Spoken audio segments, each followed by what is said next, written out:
Mic है? नाही, इथले इथे ऐकू जायला माईक आहे.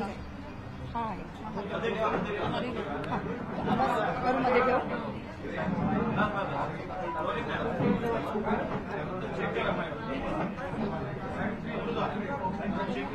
Hello hello hello hello hello ऐकू येत आहे? हॅलो हॅलो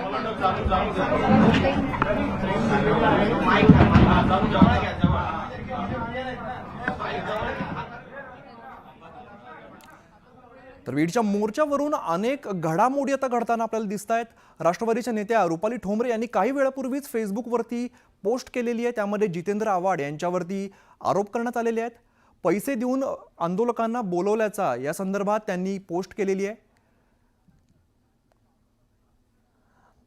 तर आता प्राजक्ता माळी यांची पत्रकार परिषद सुरू होते त्यावेळेला प्राजक्ता माळी यांची आई सुद्धा आपल्याला सध्या दृश्यांमध्ये बघायला मिळत आहेत.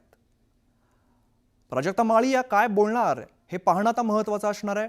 प्राजक्ता माळी यांची पत्रकार परिषद ही आता काही क्षणातच सुरू होते. प्राजक्ता माळी यांच्या संदर्भात सुद्धा धस यांनी आरोप केलेले होते. या संदर्भात प्राजक्ता माळी काय बोलणार हे पाहणं महत्त्वाचं आहे. त्यांची वाट बघायची का सुरू करायची?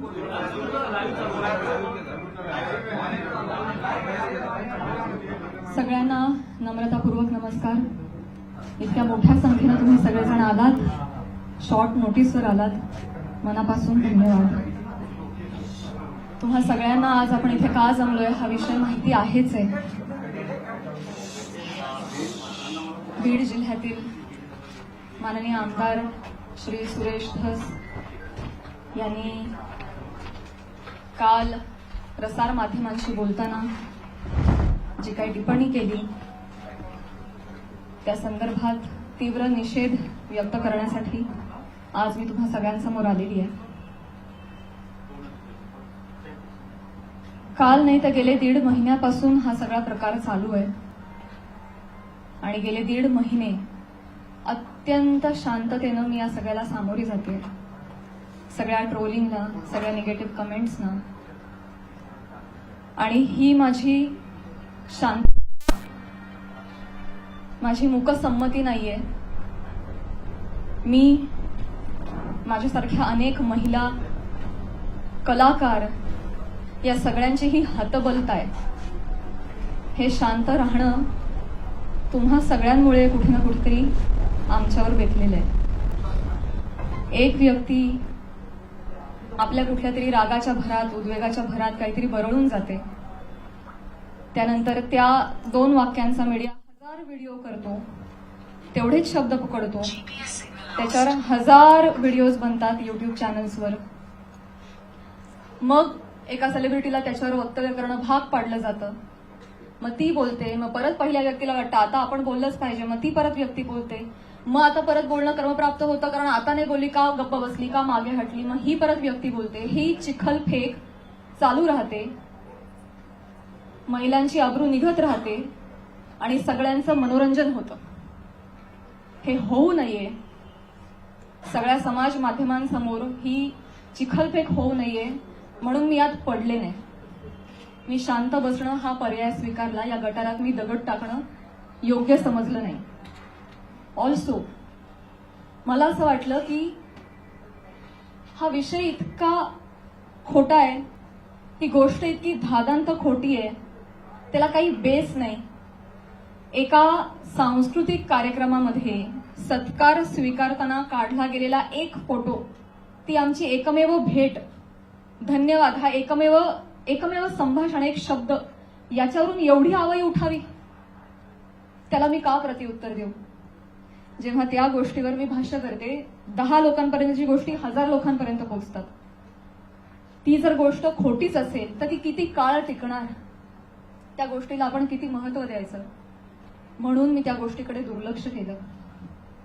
शांत बसणं मी योग्य समजलं आणि याला भरपूर साथ होती ती मी ज्या व्यक्तींबरोबर काम करते, ज्या संचाबरोबर काम करते, माझं कुटुंब, माझा मित्रपरिवार, सगळे आप्तेष्ट, महाराष्ट्रातली जनता, प्रेक्षक ज्यांचं प्रेम आहे माझ्यावर.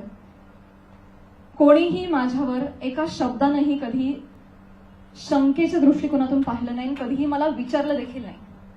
प्रत्येक जण भेटला त्यावेळी हे म्हणाला, प्राजक्ता योग्य करतेस, शांत राहा, धीरानं सामोरी जा. या आशा आवया उठतात आणि निघून जातात, सरपास होतात, तू शांत राहा, धीरानं सामोरी जा. ह्या सगळ्यांचा माझ्यावरचा विश्वास नाही. मी आधी पूर्ण करेन माझं सगळं. माईक मध्ये सर्व इको होतं, त्याच्यामुळे तुम्ही फक्त माईक तुम्ही बोला, बेटर राहील. Sorry for interrupt.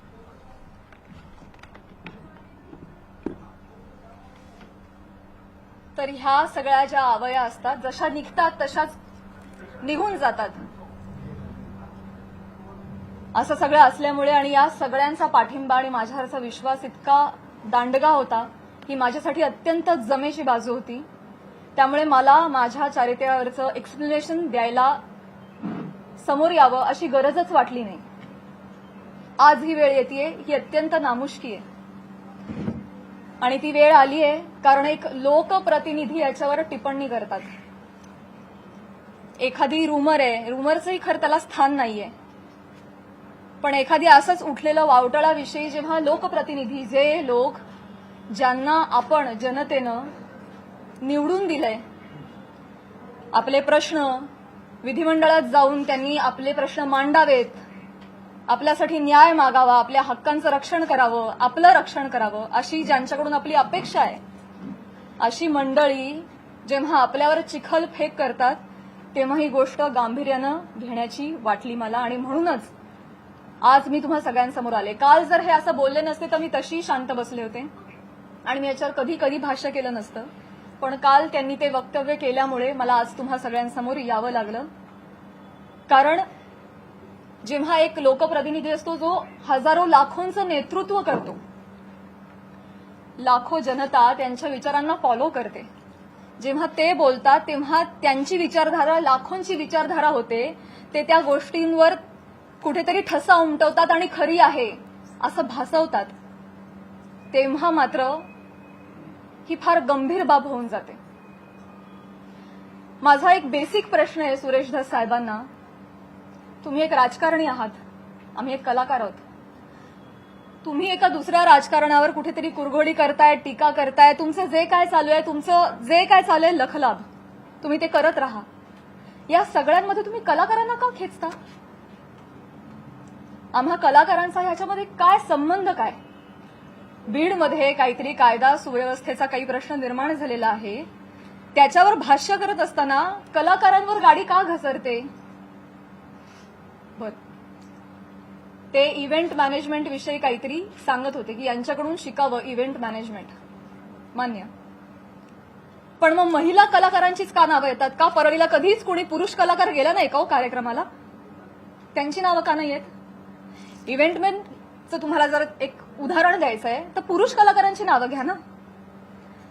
महिलांची नावं घेऊन अतिशय कष्टानं ज्या महिला अतिशय छोट्या फॅमिलीमधून येऊन संघर्षमय आयुष्य जगत मोठ्या होतात आणि आपलं एक नाव कमवतात, त्यांची प्रतिमा ते असं बोलून डागाळतात. हे कितपत योग्य आहे? तुम्हाला उदाहरण द्यायचे, तुम्ही पुरुष कलाकारांची नावं द्या, पण त्यांनी तसं केलं नाही. त्यांनी त्यांच्या वैयक्तिक स्वार्थासाठी फिल्म इंडस्ट्रीमध्ये काम करणाऱ्या महिलांची नावं घेतली, त्याचा वापर केला, गैरवापर केला. त्यांनी स्वतःचा टीआरपी वाढवण्यासाठी महिलांची नावं घेतली, अतिशय कुत्सितपणे टिप्पणी केली, अतिशय कुत्सितपणे. एक कलाकार म्हणून वेगवेगळ्या शहरांमध्ये जाणं, प्रेक्षकांचं मनोरंजन करणं हे कलाकारांचं काम आहे. आणि फक्त परळी नाही, महाराष्ट्राच्या कानाकोपऱ्यात जाऊन मी याही आधी कार्यक्रम केलेले आणि यापुढेही करत राहणार आणि सगळेच कलाकार करतात. याआधीही हजारो नेत्यांबरोबर, प्रतिथयश क्षेत्रातल्या सगळ्या मान्यवरांबरोबर फोटो आहेत. मग तो फोटोचा रेफरन्स उचलून तुम्ही कोणाही बरोबर असं नाव जोडून टाकणार का? हे एक महिला म्हणून, महिला कलाकार म्हणून मला अतिशय ही बाब निंदनीय वाटते. महाराष्ट्रातल्या राजकारण्यांना हे कृत्य शोभत नाही. बरं, ते जे बोललेत ते इतकं कुत्सित आहे. अच्छा, त्या पण येतात का परळीला? अच्छा. कोणाला जर नवा चित्रपट वगैरे करायचा असेल तर परळी पॅटर्न अवलंबावा. त्यांचा जे काय जवळचा पत्ता वगैरे काय म्हणायचंय काय तुम्हाला? तुम्ही फक्त महिला कलाकारांच्या चारित्र्यावर शिंतोडे नाही उडवत आहात, महिलांच्या कर्तृत्वावर सुद्धा तुम्ही प्रश्नचिन्ह उपस्थित करताय का? कुठल्याही पुरुषाच्या किंवा राजकारण्याच्या कुबड्यांशिवाय एखादी महिला स्वकर्तृत्वावर यशस्वी होऊ शकत नाही का? कष्टांनी आणि मेहनतीनं एखादा माणूस मोठा होतो, याच्यावर तुमचा विश्वास का नाही बसत? ही अशी टिप्पणी करून तुम्ही माझी नाही, आम्हा महिलांची नाही, स्वतःची मानसिकता दाखवताय असं मला वाटतं आणि ही अतिशय खेदजनक बाब आहे. मला पाणी आणि टिश्यू द्या.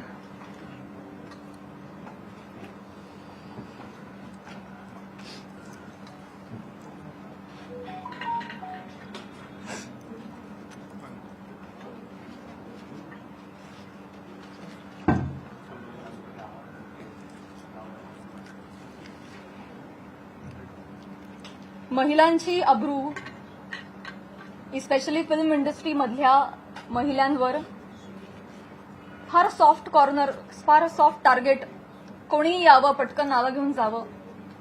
तुम्ही तुमच्या राजकारणासाठी मी विनंती करते, तुमच्या वैयक्तिक राजकारणासाठी तुम्ही फिल्म क्षेत्रामधल्या महिलांच्या नावाचा गैरवापर करणं बंद करावं अशी मी त्यांना विनंती करते. आणि ज्या कुत्सितपणे त्यांनी टिप्पणी केली आहे, या सगळ्या गोष्टीचा प्रसार माध्यमांसमोर हशा पिकवण्यासाठी त्यांनी उपयोग केलेला आहे. हे वागणं महाराष्ट्रातल्या राजकारण्यांना शोभत नाही. ही अतिशय निंदनीय बाब आहे आणि म्हणूनच ज्या कुत्सितपणे त्यांनी टिप्पणी केली आहे आणि हशा पिकवलाय, प्रसार माध्यमांसमोर कसं बोलावं, काय बोलावं याचं ज्यांना भान नाहीये त्यांना मी विनंती करते की त्यांनी तितक्याच विनम्रतेनं माझी जाहीर माफी मागावी. आणि फक्त माझीच नाही, माझ्याबरोबर अनेक महिलांचा त्यांनी चुकीचं नाव घेऊन उल्लेख केलेला आहे आणि या गोष्टीचा एक उपयोग करून मी त्यांना हेही सांगू इच्छिते की अशा पद्धतीनं कुठल्याही राजकीय गोष्टीसाठी फिल्म इंडस्ट्रीमधल्या महिलांच्या नावाचा गैरउपयोग होता कामा नये. पुढे जाऊन मी हेही सांगू इच्छिते, मी आज महिला आयोगाकडे तक्रार केलेली आहे. फोन सायलेंट करा. महिला आयोगाकडे दुपारी तक्रार नोंदवलेली आहे. मी त्यांनाही रिक्वेस्ट केलेली आहे की कायद्याच्या चौकटीत राहून तुम्ही याच्यावर योग्य ती कारवाई करावी. मी देखील कायदेशीर कारवाई करत राहीन. याचबरोबर माननीय मुख्यमंत्री साहेब, उपमुख्यमंत्री साहेब यांना देखील मी विनंती करते, काय या दोन व्यक्ती एक दोन वाक्य बोलून गेल्या, पण प्रसार माध्यमं तेवढीच दोन वाक्य घेऊन त्याचे 1000 व्हिडिओ बनवतात. इतके वाईट मथळे देतात, हेडलाईन्स देतात. समोरच्या माणसाच्या आयुष्यात तुमच्या या मथळ्यांमुळे एक वादळ येऊ शकतं, त्यांच्या करिअरवर परिणाम होऊ शकतो, त्यांची प्रतिमा डागाळली जाऊ शकते, त्यांचं करिअर बर्बाद होऊ शकतं, ते डिप्रेस होऊ शकतात, ते आत्महत्या करू शकतात. तुम्हाला काळजी वाटत नाही या गोष्टीची? आपण आपला टीआरपी वाढवण्यासाठी, आपण आपला एक सेट टार्गेट अचीव करण्यासाठी कुठल्या थराला जाऊन बातमी करतो, त्याचं किती वेगवेगळ्या पद्धतीनं. आता फॉर एन एक्झाम्पल, कालच मी बातमी वाचली आणि ती इतकी हर्टफुल होती. बीडमधील हत्या प्रकरणात आता प्राजक्ता माळींचंही नाव जोडलं जातंय. काय संबंध, काय दोन गोष्टींचा? आपण काय हेडलाईन्स करतो त्याचा समोरच्या माणसावर. ही माझी आई रात्रभर झोपली नाही, 1.5 महिना, मला वाटत नाही तिला शांत झोप लागली असेल. एक कमेंट नाही जी यांनी वाचली नाही. हा माझा भाऊ, यांनी सोशल मीडिया बंद करून टाकला, सगळे अकाउंट्स डिलीट केले. आज हा प्रसंग फक्त माझ्याशी निगडीत राहिलेला नाहीये, हा माझ्या कुटुंबावर त्याचा परिणाम होतोय आणि अत्यंत वाईट परिणाम होतोय. समाजामध्ये अशा पद्धतीनं प्रतिमा डागाळली जाणं एका मुलीची, आणि स्पेशली फिल्म क्षेत्रामध्ये काम करणाऱ्या मुलीची, ह्याला तोंड देणं अजिबात सोपी गोष्ट नाहीये. तुम्ही सगळेजण हे समजू शकता. तर तुम्हाला सगळ्यांना ही विनंती आणि माननीय मुख्यमंत्री साहेबांना ही विनंती की त्यांनी याबाबत काहीतरी ठोस कारवाई करावी. बेसलेस पुरावा कुठलाही असल्याशिवाय कोणीही बातमी करू नये अशा पद्धतीचे त्यांनी आदेश द्यावेत. या निमित्तानं मी करुणाताईंना सुद्धा विनंती करू इच्छिते आणि हे सांगू इच्छिते की तुम्ही स्वतः एक महिला आहात. तुम्हाला महिलांना होणारा त्रास तुम्ही समजू शकता. या पुरुष प्रधान संस्कृतीमध्ये जर महिलाच महिलांच्या पाठीशी उभ्या नाही राहिल्या आणि चिखलफेक करत राहिलं तर कसं होणार? मी सांगू इच्छिते की तुम्हाला जी माझ्या बद्दलची माहिती मिळाली आहे ती अत्यंत चुकीची आहे. तुमच्या माहितीचा जो स्रोत आहे तो चुकीचा आहे करुणाताई. आणि आय एम शुअर की इथून पुढे तुम्ही कुठल्याही गोष्टीची खातरजमा केल्याशिवाय, शहानिशा केल्याशिवाय तुम्ही असं वक्तव्य करणार नाही आणि महिलांच्या बाबतीत तुम्ही देखील संवेदनशील राहाल अशी मी खात्री बाळगते आणि ही मी तुम्हाला विनंती करते. आणि मुख्यमंत्री साहेबांना ही विनंती करते की एका कार्यक्रमातला एका मंत्र्याबरोबरचा एक फोटो याच्यामुळे इतकं वादंग उठावं आणि इतकी आवई उठावी आणि त्याच्यावर हजारो न्यूज पोर्टल्सनी, युट्यूब चॅनल्सनी ह्याच्या न्यूज बनवाव्यात आणि वाटेल तसे ते लाईक्स आणि सबस्क्रिप्शन वाढवत राहावेत. त्यांना भीती नाहीये की याच्यावर कोणीही काहीतरी ऍक्शन घेईल म्हणून ते हे करतायत. म्हणून अशा पद्धतीनं महिला कलाकारांची अब्रू वेशीला टांगली जाते. तर याबाबत काहीतरी कडक कारवाई त्यांनी केली पाहिजे. आणि असं जर होत राहिलं, आता 1000 कार्यक्रमांवर 1000 माणसांबरोबर नावं जोडली गेली तर मला सांगा इथून पुढे कलाकार सुद्धा कुठल्याही राजकीय नेत्यांनी आयोजित केलेल्या कुठल्याही सांस्कृतिक कार्यक्रमाला जातील का हो? ते सुद्धा धजावणार नाहीत. पुढची भविष्यातली मंडळी सुद्धा विचार करतील, अरे कलाक्षेत्रात पाठवायला नको पोरांना, ते काय बरं नाही. आमचं कलाक्षेत्र बदनाम नाहीये, ही सगळी मंडळी त्याला बदनाम करतात. आम्ही मनोरंजन करण्याचं काम करतो, तुम्ही आमची नावं मनोरंजनासाठी वापरता, स्वार्थासाठी वापरता, स्वतःचा टीआरपी वाढवण्यासाठी वापरता. हे अत्यंत चुकीचं आहे. आणि स्पेशली महिलांची नावं पटकन कशी तोंडावर येतात, पुरुषांची नावं का येत नाहीत, यासाठी एक टूल बनवलं जात आहे महिला कलाकारांना. ह्याबद्दल मला खेद वाटतो. आणि मी पुन्हा एकदा सांगेन की मुख्यमंत्र्यांना विनंती की तुम्ही याबाबत ठोस कारवाई करावी, आदेश द्यावेत. सुरेश धसांना मी विनंती केलेलीच आहे की त्यांनी जाहीर माफी मागावी. आणि या निमित्तानं मी प्रसार माध्यमांना सुद्धा विनंती करेन. मी पुन्हा तेच बोलते. अनेक युट्यूब चॅनल्स, जी सोशल मीडियाची टीम लीगल नोटीस पाठवून थकली.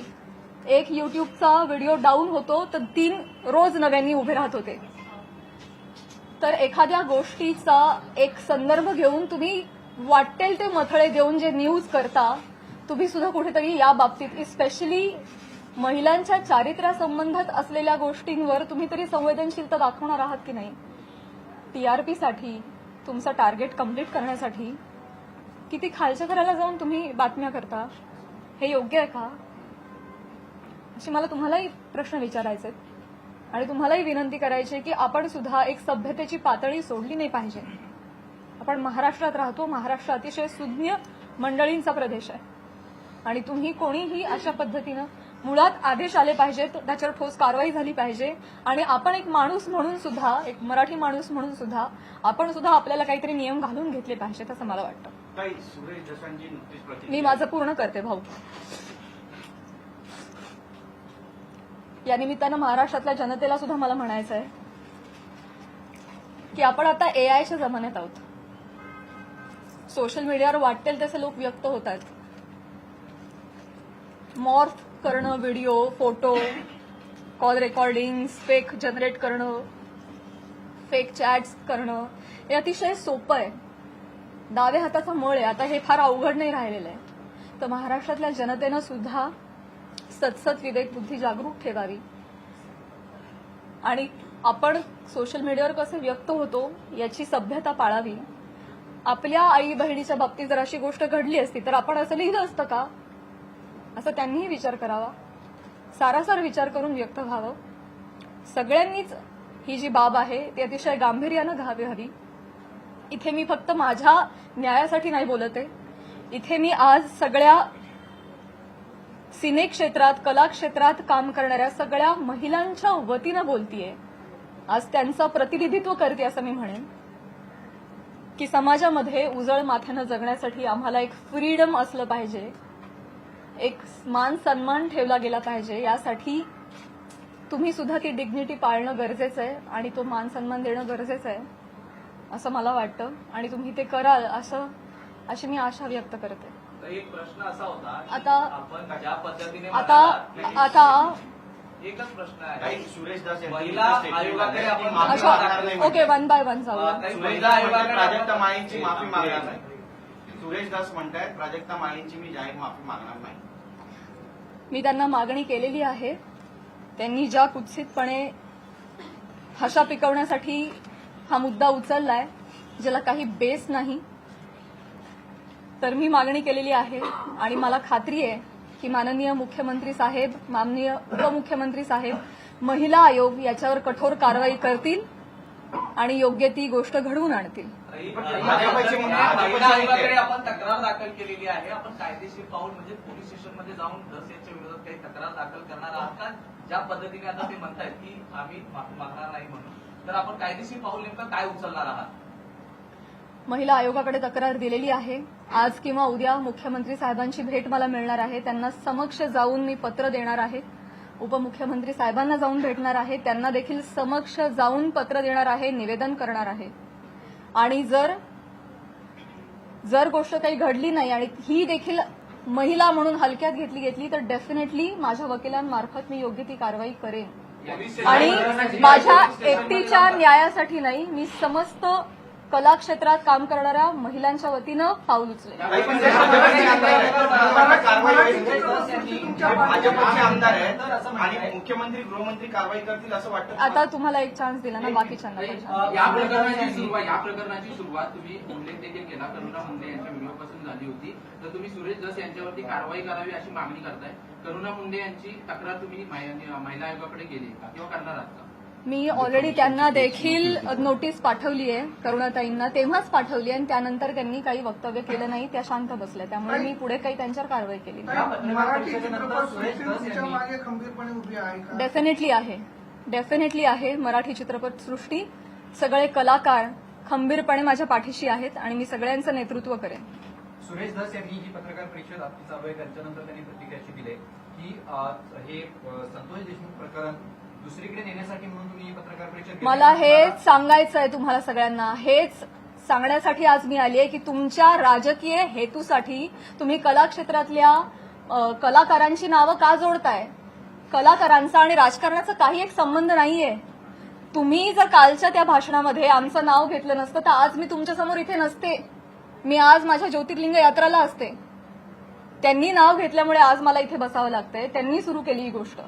त्यामुळे तुम्ही असा अर्थ जोडू नका, ही तुम्हालाही विनंती. आणि मुळात राजकारणाचा आणि कलाकारांचा काही संबंध नाही. तुम्ही तो ओढून आणू नका. स्पेशली महिला कलाकारांना तुम्ही इथे त्यांच्या प्रतिमा डागाळू नका. येस, हो, इथे मुलगी बोलतीये. या सगळ्या चिखलफेकमुळे कुठेतरी कलाकार कोणत्याही गोष्टीवर भूमिका घेताना म्हणजे काचकूच करतात असं वाटतं का? भीती वाटते ना, कारण प्रसार माध्यमं त्याला चुकीची प्रसिद्धी देतात. मग यामुळेच पुढे कधी काही म्हणूनच मुख्यमंत्र्यांना मी विनंती करणार आहे की जर कुठलाही पुरावा नसेल तर प्रसार माध्यमांनी, स्पेशली युट्यूब चॅनल्सनी जर अशा काही बातम्या केल्या तर त्यांच्यावर कठोर कारवाई करावी. इनफॅक्ट तशा पद्धतीचे निर्देश त्यांनी आत्ताच जारी करावेत. सुरेश धसांनी फक्त माफी मागावी एवढंच तुमची मागणी आहे? जरी त्यांनी माफी मागितली तरी त्यांच्यावर कारवाई करण्यात यावी अशी मागणी? मला ना प्रॉब्लेम एक दोन व्यक्तींनी बोलण्याचा नाहीये, या मला प्रवृत्तीचा त्रास आहे. हा प्रघात पडता कामा नाहीये की कोणीतरी काहीतरी फार कष्टाने नाव कमवतो, कोणीतरी एक काहीतरी येऊन बोलून जातं आणि अख्खी इमेज डागाळते. स्पेशली महिलांच्या बाबतीत मी पुन्हा तेच म्हणेन की नाव घेताना त्यांनी 3 महिलांचं का नाव घेतलं? पुरुष कलाकार गेलेच नाहीत का परळला कधी कार्यक्रमाला? मी जेव्हा गेले होते कार्यक्रमाला तेव्हा माझ्याबरोबर सुद्धा प्रसाद खांडेकर, गौरव मोरे ही मंडळी होती. अमीर हडकर, आमचे सगळे कलाकार होते. त्यांची नाही नावं आली. त्यामुळे स्त्री कलाकारांना याच्यामध्ये गोवू नये. राजकारण्यांनी स्वतःच्या स्वार्थापायी टीआरपी त्यांच्या अशा पद्धतीनं वाढवू नये आणि गैरवापर करू नये. हिंदी असो किंवा मराठी राजकीय नेते मुख्यतः कलाकारांना टार्गेट करतात. हे हेतुपुरस्सर किंवा जाणीवपूर्वक वक्तव्य केल्यानंतर त्यांना प्रसिद्धी मिळते. मला हे माहिती नाही ते विरोधात देण्यासाठी असं वक्तव्य होतं असं वाटतंय का? आणि याचा पाठपुरावा म्हणून तुम्ही कलाकारांची काही संघटना बांधणार का त्यांना एकत्र आणणार का आगामी काळात? मला हेच म्हणायचं आहे की ते काहीतरी बोलून जातात, एक काहीतरी वल्गना करून जातात. खरं तर त्यांनी अशा पद्धतीच्या वल्गना हाणून पाडल्या पाहिजेत एक लोकप्रतिनिधी म्हणून, पण ते त्याला हवा देत आहेत ही गोष्ट चुकीची आहे. पण त्यांना जेव्हा कळेल पुढे जाऊन की त्यांच्या एका वक्तव्याचे 1000 वेगळ्या पोर्टल्सनी 1000 न्यूज केल्यात, हे त्यांना कळल्यानंतर खरं तर तेही करणार नाहीत, करुणाताई बोलणार नाहीत. पण त्यांना ही पुढे गोष्ट एवढी मोठी घडतीये ह्याची त्यांना कल्पना नसावी कदाचित. मला जेवढे त्या 2 व्यक्ती बोलल्या याचा त्रास आहे, तेवढाच त्रास मला प्रसारमाध्यमांनी केलेल्या फेक न्यूजचा देखील आहे. सो डेफिनेटली याच्यावर कारवाई व्हावी असं मला वाटतं. कलाकार या विषयांवर बोलणं टाळतात, सोडून देतात. त्याच्यामुळे तुम्हाला वाटतं का की त्यांना बोलायला वेळ मिळतो किंवा तो चेष्टा मस्करीचा विषय होतो? करुणा मुंडेंनी जेव्हा तुमच्यावर टीका केली तेव्हा जर तुम्ही उत्तर दिलं असतं तेव्हा पुन्हा एकदा तुमचं नाव अशा प्रकारे घेतलं गेलं नसतं असं वाटतं? पुन्हा एकदा मी तेच म्हणेन, असं म्हणायचं. पुन्हा एकदा मला तेच म्हणायचंय, का कलाकार पुढे येत नाही? मी पहिलं वाक्य म्हणाले की या सगळ्यामध्ये आमची हतबलता आहे गप्प राहण्यामध्ये. का? कारण समाज माध्यमांमध्ये ही चिखलपेक चालू राहते. विषय एवढा असतो कुठेतरी वेगळीकडे जाऊन पोचतो. आज तुम्हाला काय वाटतंय हे चालू राहतं. त्यामुळे कलाकार शक्यतो यामध्ये पडत नाहीत. आणि बरीच मंडळी, मी फक्त कलाक्षेत्र म्हणत नाही, बऱ्याच क्षेत्रांमधली मंडळी गप्प राहणं हा पर्याय निवडतात, कारण हे असं जाहीरपणे चिखलफेक होत राहते. म्हणूनच या संदर्भात जर काहीतरी रूल्स अँड रेग्युलेशन्स आले, कठोर नियम आले की जर या गोष्टीमध्ये तथ्य सापडलं नाही, जर कुठला पुरावा सापडला नाही तर त्यांच्यावर कायदेशीर कारवाई होईल त्या न्यूज पोर्टलवर किंवा युट्यूब चॅनलवर, असा जर आपल्याकडे नियम आला ना तेव्हाच जाऊन हे बंद होणार आहे. तर असा नियम काढावा हीच विनंती आहे माझी मुख्यमंत्री साहेबांना. पण तुम्हाला जाणीवपूर्वक टार्गेट केलं जाते? नाही असं काही नाही. त्यांनी माफी नाही मागितली तर पुढची भूमिका काय असेल? मला हा नियम आणायचा आहे. मला या निमित्तानं प्रसार माध्यमांमध्ये जे काही न्यूज होतात त्याला पुराव्यांची जोड नसेल तर तुम्ही ते करू नका, केलं नाही पाहिजे.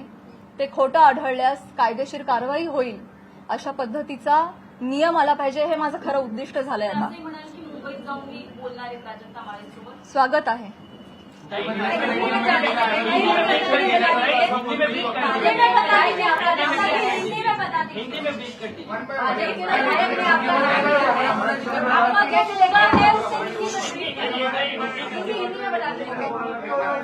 एका पत्रकाराला एकच देते. एका पत्रकाराला 4 वेळा संधी नाही मिळू शकत.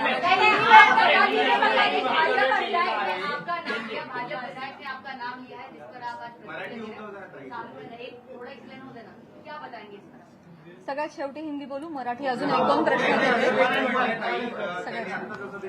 तुम्ही एक प्रश्न विचारला ना? मी नाही विचारला. नक्की विचारला नाही. नाही खाली त्यांनी असं देखील म्हटलंय की मी असं कोणतेही ऑब्जेक्शन घेण्यासारखं वक्तव्य बोललेलो नाही आणि माझ्यासाठी प्राजक्ता माळी हा विषय संपलेला आहे असं देखील वक्तव्य केलेलं आहे. काय सांगा? मी ते बघितलं नाही, परंतु अच्छा त्या पण आल्या का, येतात का परळीला? अहो परळीला नाही, सबंध महाराष्ट्रात फिरतो आम्ही, देशाबाहेरही कार्यक्रमाला जातो.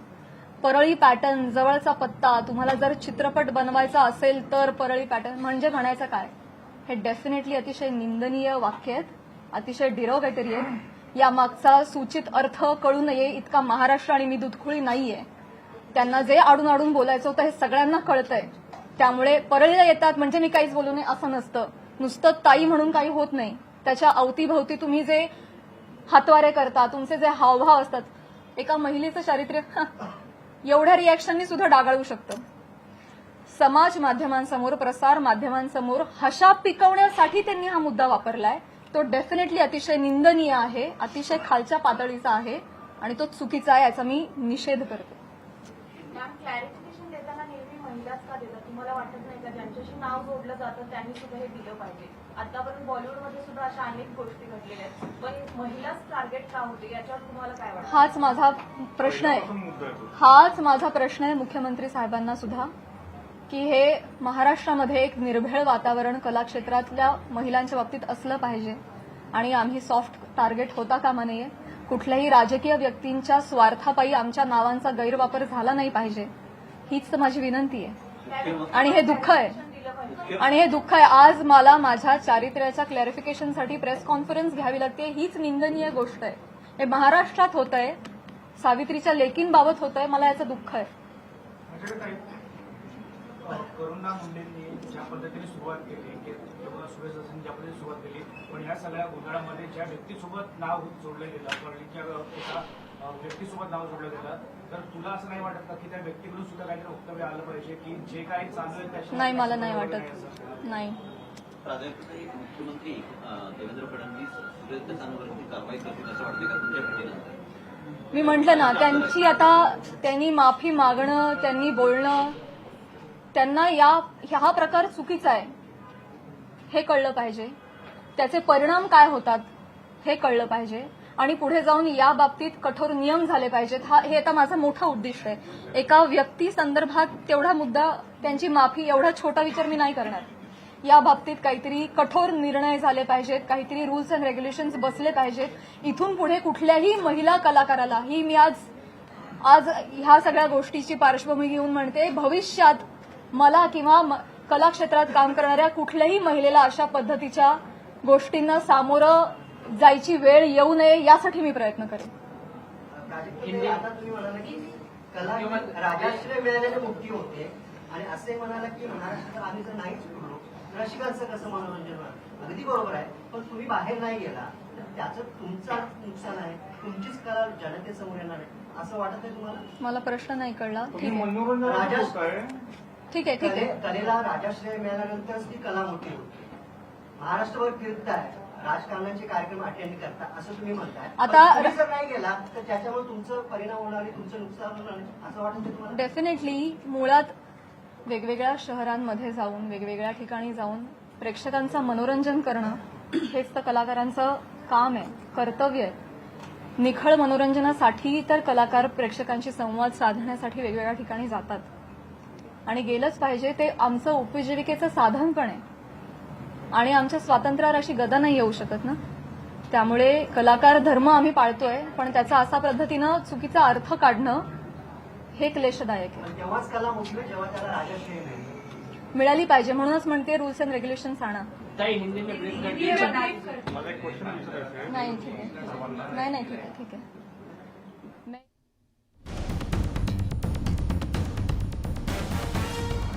प्राजक्ता माळी यांची पत्रकार परिषद सुरू